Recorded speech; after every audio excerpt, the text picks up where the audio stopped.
Check it out. The old 19-year-old train air conditioning system. Finally going away. I can't believe that thing still worked. It's kind of a mess back here because I got some junk from some of the construction, but this is the AC that we did last year for upstairs. And this is the new one. It's a 3.5 ton, 16 SEER. So it's gonna run the it'll run the downstairs and the addition. It's just twice the size of what we had. And then check it out, new roof all the way around. New roof, new roof.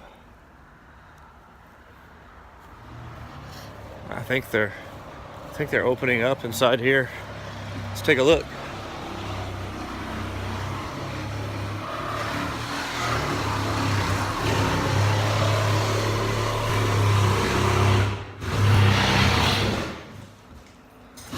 Yeah, something's going on.